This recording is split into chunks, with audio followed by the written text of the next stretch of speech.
नियम 9 बहस से नहीं, अपने कामों से जीतें।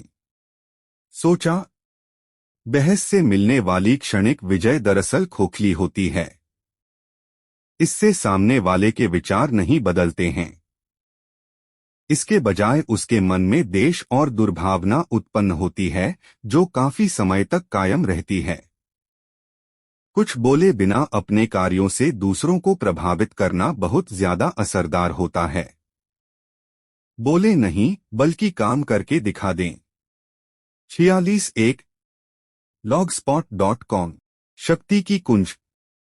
शक्ति के क्षेत्र में आपको अपने कदमों का मूल्यांकन इस बात से करना चाहिए कि दूसरों पर उनका दीर्घकालीन प्रभाव कैसा पड़ रहा है। बहस करके अपनी बात मनवाने या जीतने की कोशिश करने में दिक्कत यह होती है कि आप यकीन से कभी भी यह नहीं कह सकते हैं कि सामने वाले पर इसका क्या प्रभाव पड़ा है। हो सकता है वह आपसे सहमत तो दिख रहा हो, लेकिन अंदर ही अंदर आपसे द्वेष कर रहा हो, या फिर शायद आपने अनजाने में कोई ऐसी बात कह दी हो जो बुरी लग गई हो। ध्यान रहे कि सामने वाला अपने मूड और असुरक्षा के आधार पर आपके कहे शब्दों का मतलब निकालता है। अच्छे से अच्छे तर्क की भी कोई ठोस नींव नहीं होती है, क्योंकि हम सब शब्दों की छलावे भरी प्रकृति से वाकिफ होने के कारण उन पर अविश्वास करते हैं। किसी के साथ बहस करने के कुछ ही दिन बाद हम सिर्फ आदत की वजह से अपने पुराने विचारों पर वापस लौट आते हैं।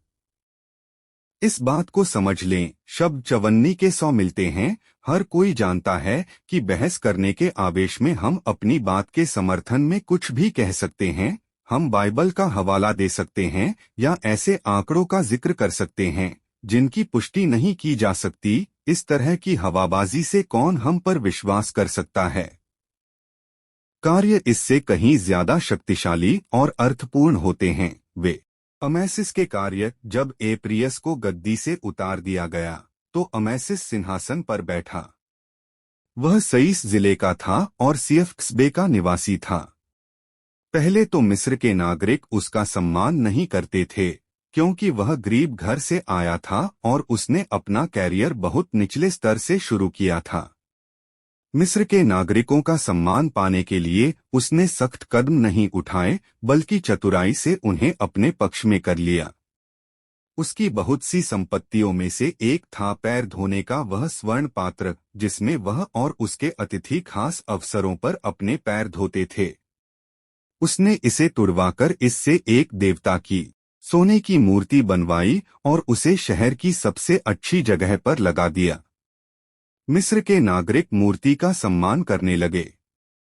जैसे ही अमेसिस ने यह सुना, उसने एक सभा आयोजित की। सभा में उसने यह बताया कि यह सम्मानित मूर्ति कभी उसके पैर धोने का पात्र थी, जिसमें लोग अपने पैर धोते थे, कुल्ला करते थे और गंदगी साफ करते थे। उसने कहा कि उसका हाल भी मूर्ति की तरह ही है, क्योंकि वह भी कभी एक साधारण व्यक्ति था और अब सम्राट बन गया है। उसने कहा कि अच्छा यही रहेगा कि जिस तरह लोग पैर धोने के पात्र का सम्मान करने लगे हैं, उसी हमारी आंखों के सामने होते हैं और हम उन्हें देख सकते हैं। कार्यों में चुभने वाले शब्द नहीं होते हैं और गलत निष्कर्ष की कोई संभावना भी नहीं होती है। सामने दिखाई देने वाले सबूत के साथ कोई भी बहस नहीं कर सकता। जैसा बाल्तेसर ग्रेशियन कहते हैं, सत्य आम तौर पर सुनाई नहीं दिखाई देता है। सर क्रिस्टोफर रेन इंग्लैंड के पुनर्जागरण काल में इस बात के जीते जागते उदाहरण थे। उन्होंने गणित, खगोल शास्त्र, भौतिक शास्त्र और जीव विज्ञान में महारत हासिल कर ली थी। वे इंग्लैंड के सबसे मशहूर वास्तुविद थे। इस क्षेत्र में उनके लंबे कैरियर में उनके ग्राहकों ने उन्हें डिजाइन बदलने के बारे में बहुत में अव्यावहारिक सुझाव दिए। उन्होंने कभी ग्राहकों से बहस नहीं की या चुभने वाले शब्द नहीं कहे। उनके पास अपनी बात साबित करने के दूसरे तरीके थे। 1688 में रेन ने वेस्टमिंस्टर शहर के लिए एक शानदार टाउन हॉल डिजाइन किया, लेकिन मेयर उससे संतुष्ट नहीं था। उसने रेन से कहा कि दूसरी मंजिल सुरक्षित नहीं है और यह पहली मंजिल पर बने उसके ऑफिस पर कभी भी गिर सकती है। उसने रेन से कहा कि वह अतिरिक्त सहारे के लिए पत्थर के 2 खंभे और लगा दे, रेन बहुत ही कुशल इंजीनियर थे।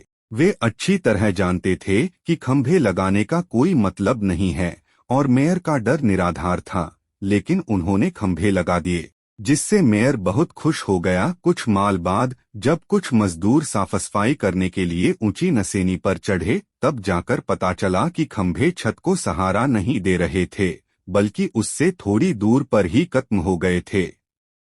खंभे सिर्फ दिखने के लिए लगाए गए थे, लेकिन इससे दोनों ही लोगों को वह मिल गया जो वे चाहते थे। मेयर को तसल्ली हो गई और रेन जानते थे कि भावी पीढ़ियां समझ लेंगी कि उनकी मूल डिजाइन सही थी और खंभों की जरूरत नहीं थी। काम के माध्यम से अपने विचार प्रकट करने से आपके विरोधी रक्षात्मक नहीं होते हैं, इसलिए वे आसानी से आपकी बात मान जाने हैं। बहस के बजाय कार्य से शाब्दिक और भौतिक दोनों रूपों में अपनी बात मनवाना ज्यादा कारगर होता है। अगर आपका लक्ष्य शक्ति पाना या उसे सुरक्षित रखना है, तो हमेशा अप्रत्यक्ष मार्ग खोजें और युद्ध का मैदान सावधानी से चुनें। अगर दीर्घकालीन दृष्टि से इस बात से कोई फर्क नहीं पड़ता है कि सामने वाला आपसे सहमत है या नहीं, या अगर समय और उनका अनुभव उन्हें आपका मतलब समझा देगा, तो सबसे अच्छा यही रहेगा कि आप उन्हें समझाने की कोशिश ही न करें, अपनी ऊर्जा बचाएं और वहां से चल दें। तरह वे उसका भी सम्मान करने लगे। इस तरह में के नागरिक उसे अपना ग्वामी मानने के लिए तैयार हो गए। द हिस्ट्रीज हेरोडोटस 5वीं सदी ईपू। तस्वीर सीसॉ।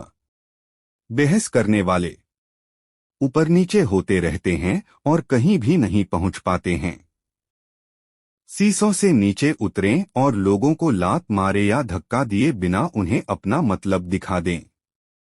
उन्हें शिखर पर छोड़ दें, गुरुत्वाकर्षण शक्ति उन्हें अपने आप धरती पर ले आएगी। विशेषज्ञ की राय कभी बहस न करें। समाज में किसी भी चीज पर बहस नहीं होनी चाहिए। सिर्फ परिणाम देने पर अपना ध्यान केंद्रित करें। बेंजामिन डिज़रायली 1804 से 1881।